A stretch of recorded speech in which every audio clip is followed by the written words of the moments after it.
Good morning, everybody, and a happy Sunday to you. Welcome to the Big T today. My name's Frank Vespi. I'm with the Racing Biz, theracingbiz.com. By the way, check us out online if you want to keep up with Maryland and Mid-Atlantic racing. To my left, track announcer Dave Rodman. Dave, we had quite a day yesterday. We had the Timonium Juvenile goes to Sweet Saudi J. We have Hall of Fame inductions, a lot of good stuff. Yeah, King Leatherberry was here, and we inducted Mountain Dew in. A couple of great interviews, too, with King and Janet Fisher III, et cetera. Yeah. So great coverage yesterday. Hope the fans were here to see that. And a great ride from Giron Barbosa on Sweet Saudi J. What a ride there. Scraping paint was in the comment, actually in the Equibase comment. All right, Trevor Denman gets $5. Every time you say scraping the paint. I didn't say it, but in the Equibase comment. It's $5 for that, $10 for each announcer mention. Okay. All right. That's a pretty good gig. You should get in on that. And what else were we going to say? Oh, one more other thing. Oh, yeah, your horse was probably best in there that you picked. But a great ride from Barbosa. Yeah, Phil gets through inside. Horse crunched at the start.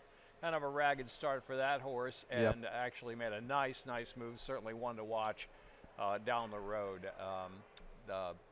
Determined. You know the names of the horses. Determined Driver. I only call them, right? Yeah, no, Determined right. Driver. So do you just do the, wipe the slate clean when the race is done? Absolutely, yeah.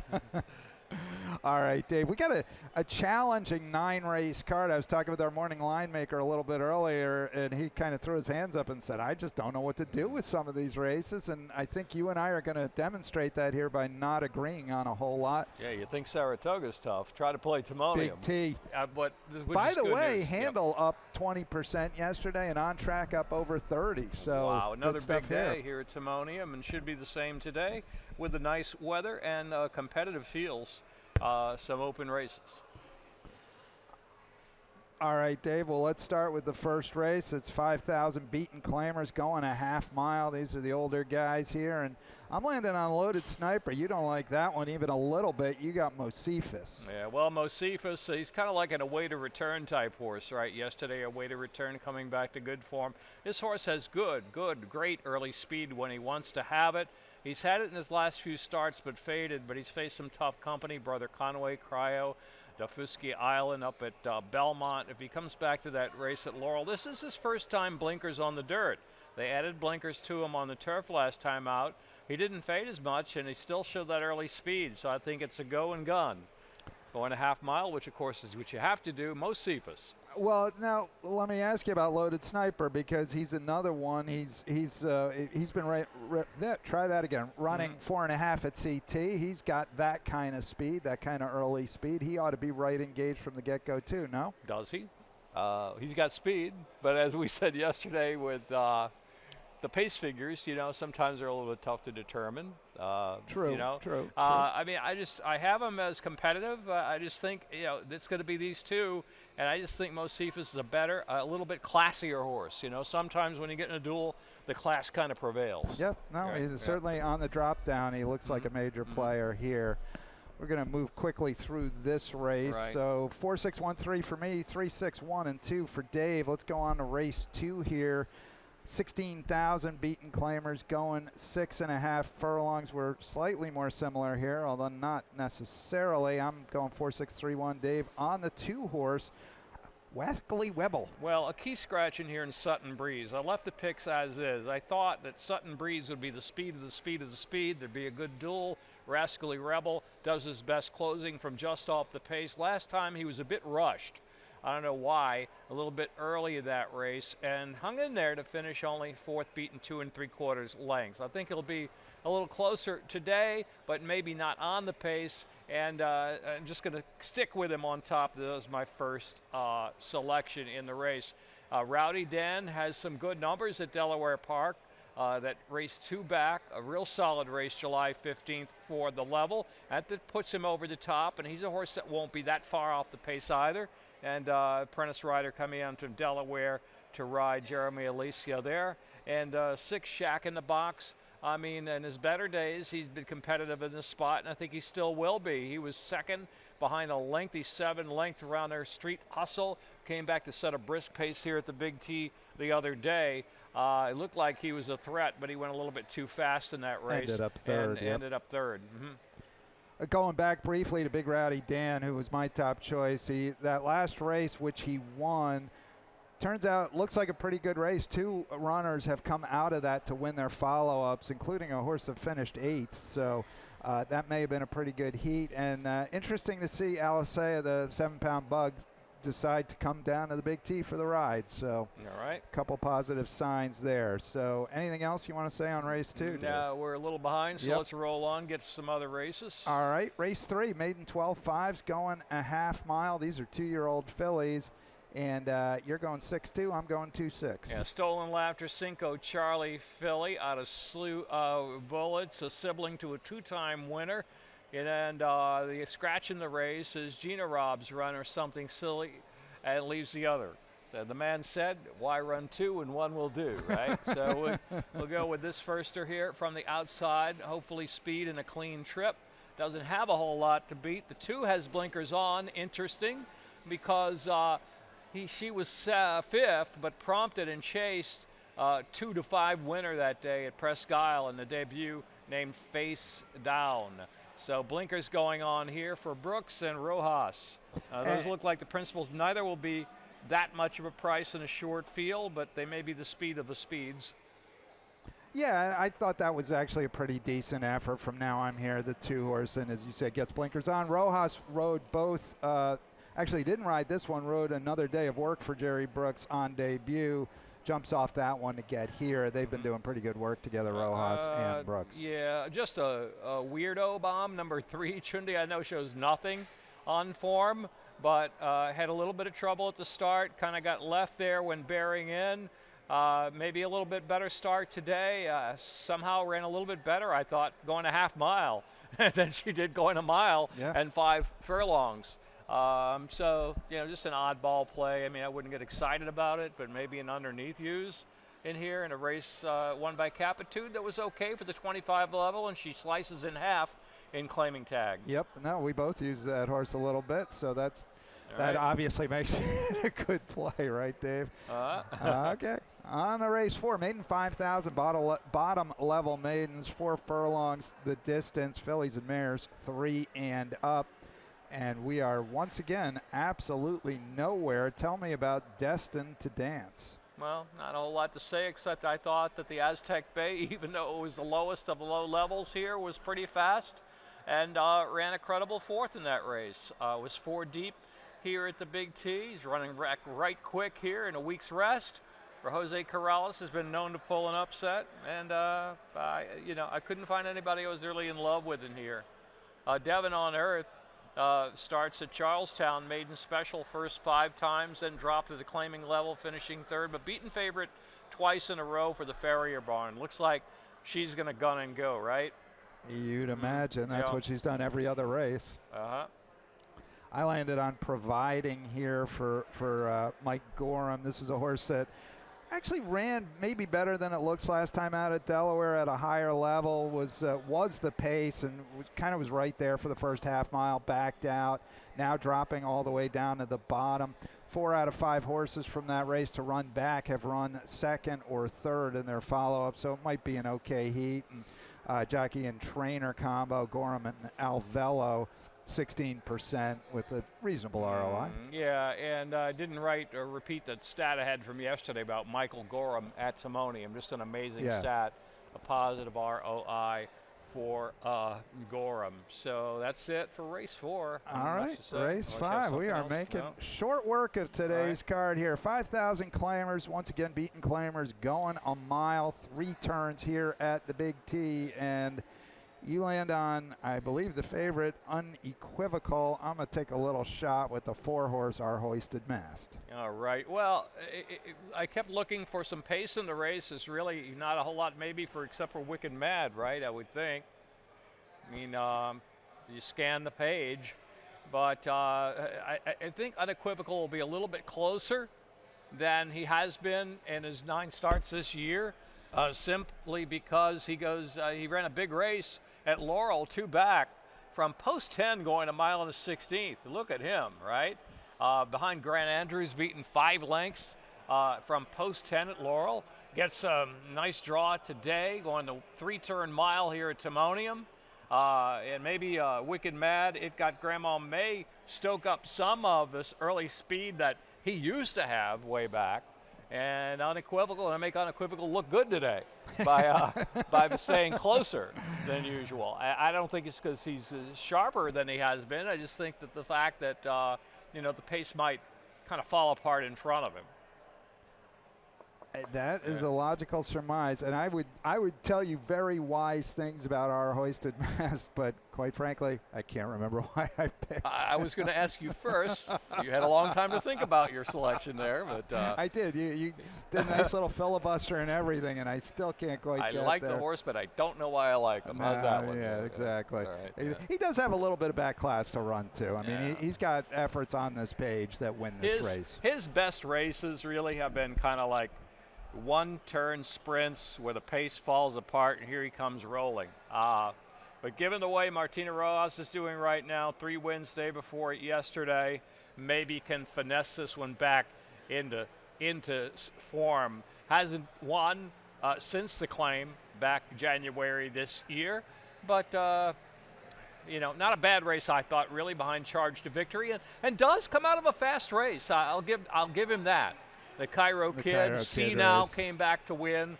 That race was 16 points above Dog Fig par. Had to get the Dog Figs in there. Yeah, the Dog Figs, yes, hearing from our director, yes, we will do that at the conclusion.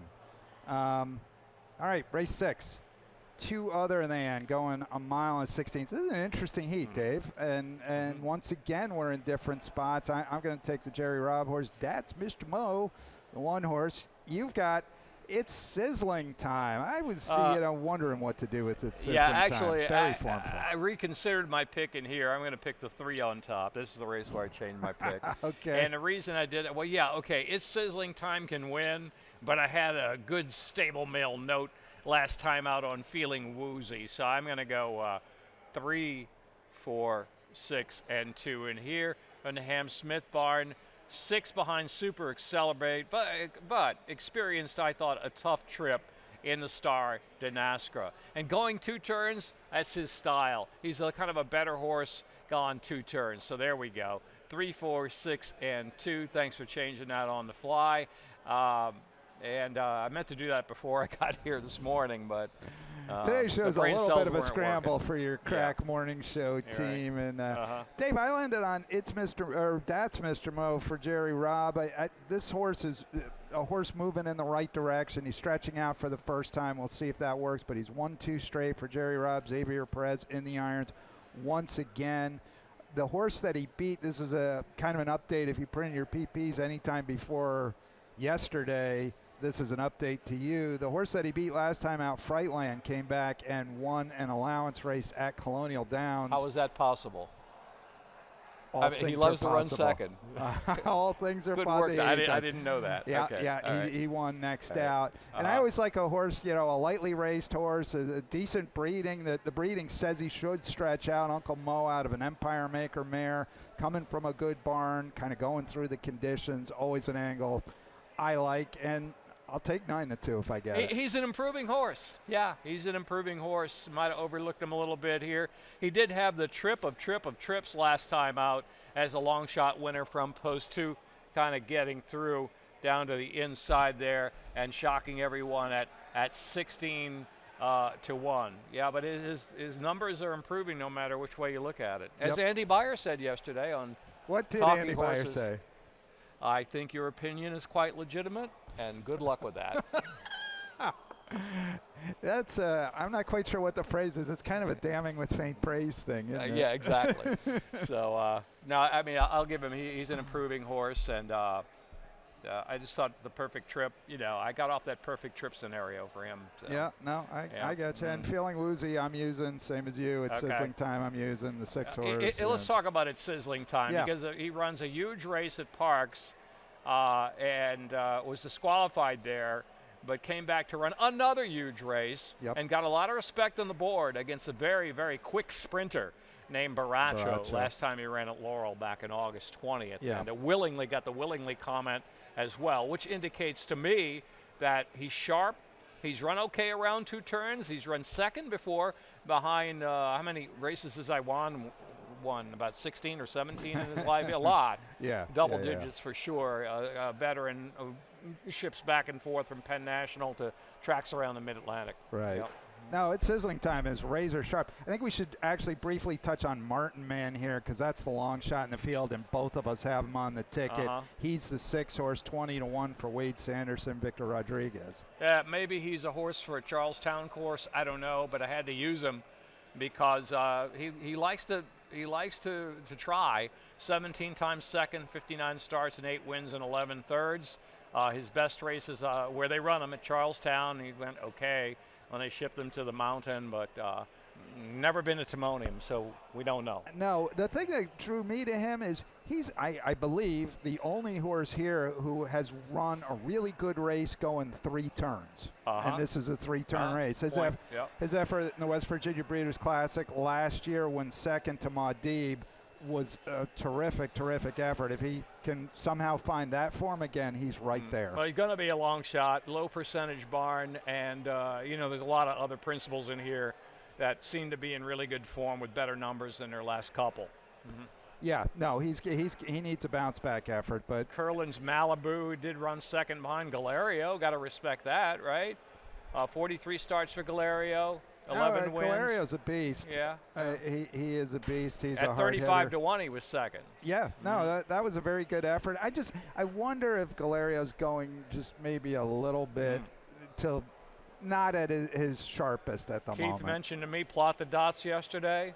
Raymond Ginter barn. Yep. I mean, Can he run back to his glory day in the Jennings there at 5 to 1? He didn't come back to repeat that race, but ran okay behind Torch of Truth, and it's been kind of off form since. But one race back after the layoff behind You Must Chill, that was on the turf. Looks like a prep to get him fit here.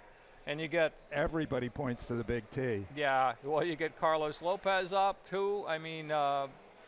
I don't know. I'm getting confused the more I look at that race. I with Plot the Dots, I kind of landed on he'll probably be 9 to 2 morning line. I want a bigger number on that than on a horse that is coming in not very good form. Okay. That was my theory. On to race 7, 25,000. Never Win 2 claimer going 4 furlongs. And in a surprising twist, we're not on the same horses. Well, I went to Bill of Rights. He moved from turf to dirt successfully, was claimed out of that race, ran back for the New Connections, and finished 4th behind the Speedy Take Charge 2. They tried to rate him a little bit last time out. 3 deep outside, kind of bit up there and flattened out just a bit. I thought it was a pretty good effort. Second time in the new barn might be the trick. Gets Axel aboard today. Rode him to victory at Laurel on August the 4th. And when he did break his maiden back there, running a 55 buyer number in a race that was, I thought, above par as well. Bandit's Heart, by the way, is on Lasix. That's announcement is on Lasix. Yep. Lasix back on for Bandit's Heart, is coming off the shelf. Yeah, it's been away since October, so you almost wonder if this might be a work. Might be you get one in and then you can do some other stuff going farther. I landed on Flight of Bourbon here, the 2-horse. This is a pretty speedy sort. Won at first asking. Notably, I think the speed in here, Dave, is a Landon Jack. That's kind of what I think. Yeah, well, Landon Jack, he's a go. That's him, right? I think that's a tough problem for Bill of Rights. And a tough problem for Bandit's Heart. But I think Flight of Bourbon sat right off Landon Jack in his debut and then went on by him.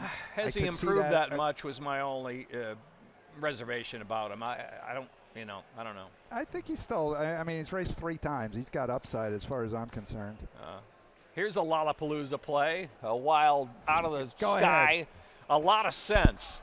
Laugh at me. A mile and a 16th to a half mile. At Jose Corrales, route to sprint dirt, past 3 years. $2.54 ROI. Average payoff $24. Just when you least expect it. Here comes Jose. Here comes Jose Corrales. Right. So he's got Araujo in the irons. That's a combo that's worked pretty well at times. Yes, it has. Almost a positive ROI according to DRF stats there. I see on the bottom right of the past performances from America's Turf Authority. Uh-huh. Okay, that's the 7th. Okay. On to race 8, and how about that? 7, 6, 3, and 5 for me. 4, 6, 3, 5, and 3 for Dave Rodman. Treasure Tradition bombs away Dave Rodman. Rodney Jenkins in Hillwood Stable. The whole contingent was here. Rodney, his wife, Mrs. Charles was here Charles the other was day, here right? for, On the for debut Lightning runner. Lily. Yep. Right. Who I forgot to mention on the show, just in passing. Had every right to win that race and did, and circled the field. Yep. First time out.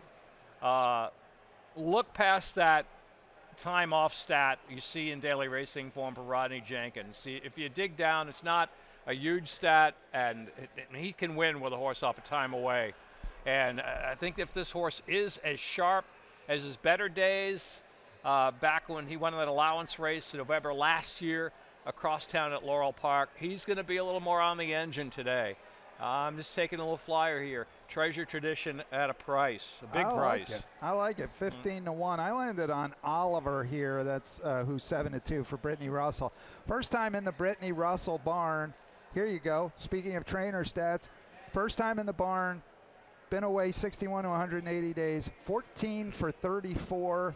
That's about a 40% with an ROI of $3.35. What about Shady Money looking for his 4th in a row?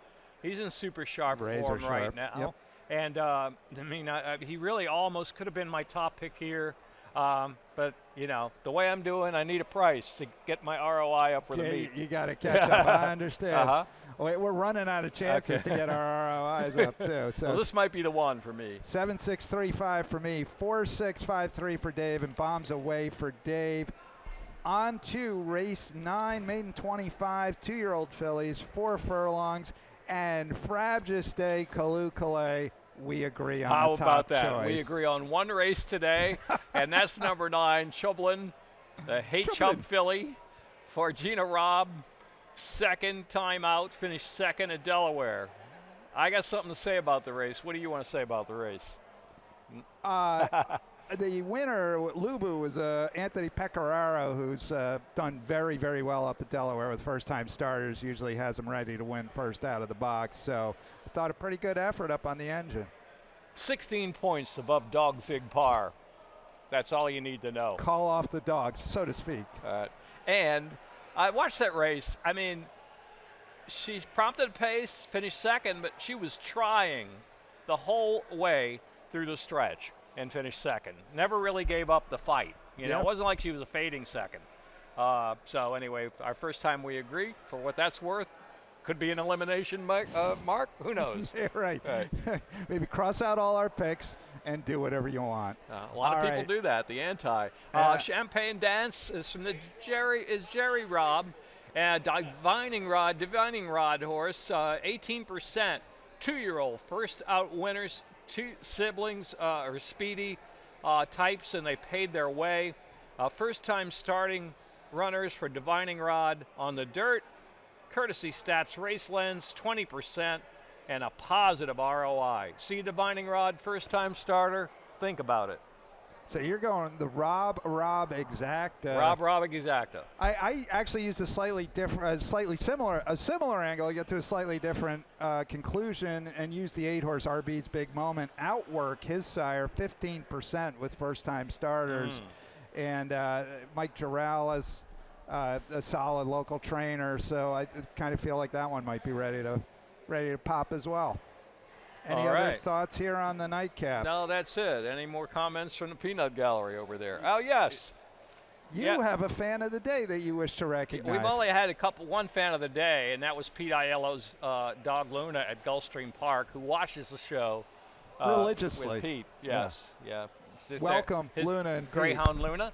Our fan of the day today is Olivia Whitman. Olivia Whitman, congratulations, our Timonium fan of the day. I know you love Timonium. A report to the announcer's booth for a free hat and a T-shirt. And I think it's a Def Leppard T-shirt or something like that. Rat. It's got to be Rat. They're playing our song. All right. Last thought here. Free handicapping contest on the racingbiz.com. So you want to test your Timonium picks? you can do it on the racingbiz.com, and we'll maybe even enter Dave's in my picks just for fun, see how we all do. So, all right, 27 a post. One of us is going to be a hero today. We said we all agree only once in the 9-race card. What was that? We're going to throw to Mackenzie as soon as I dispatch you. Oh, I have to go? You kicking stay me if off? you want. Okay, well, then I'll stay. All right, that's going to do it for Dave and me. 27 to first post. Now we're going to give you something you're not going to get at any other racetrack in America. Let's go visit with Mackenzie Pfeiffer, high above Timonium.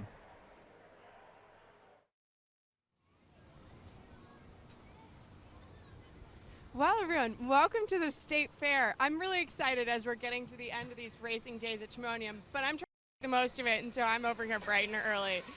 There are already lines. I think the fair has this incredible turnout this year. We're all really excited for it. As you can see, I have a lemonade, and it's keeping me pretty well refreshed, as is the breeze here on this Ferris wheel. Everyone is already here and seems like a pretty good turnout, so I'd hurry up and get down here if you want to make the most of it for yourself. Now, I'm going to follow up a little bit on the morning show with what we might be able to see here. And one really exciting feature is actually Martina Rojas. She's down to 5 pounds in her bug, and she's really putting in a lot of work. Not only is she here, she's at Penn, she's at Delaware working horses, and to see what we're seeing out of someone who's just really hitting her stride, I think this is worth seeing in person, as she's probably going to be around for a while, and she seems really impressive. Not to mention, she's really, really friendly, so I think she's someone who we can all look up to a bit. Now, we have the Robb barn, we have the McGee barn, and then we have Ray Ginter, who hasn't had very many for us here, but he's really hit the ground running with these horses. We still have Axel Conception, who has 26 rides and 7 wins. He's really leading. So if you want to have an eye out for these angles and maybe bring a little more value to your ticket, if you see, Axel or J-Ron sitting there in second with 6 wins, and then X-Man Xavier Perez also in there with 7 wins. So I think you have to keep an eye out for the horses they're choosing to get on here, and if they're keeping their rides or maybe changing it up as we get to the end of Timonium. Now, because it's the State Fair, I have to also mention that some of the breeding on today's card is really incredible. We have everything from Claiborne horses that were bred and sold, and then we have a really, really well highlighted group of Maryland breds. Everything from your big Maryland breeders like Country Life down to the single families who just have a broodmare or 2 in the yard, and they keep producing some horses who, what a better place to come see them than the State Fair. So we have just about 20-something minutes until we be getting in the gate for race 1. I'm probably going to have to get another snack while we're over here. I guess I should check in and see if they want anything back on the set too, but I'll stick with the lemonade and maybe a fried Oreo, but talk to you guys soon, maybe from the paddock, but I did bring binoculars in case we just stay.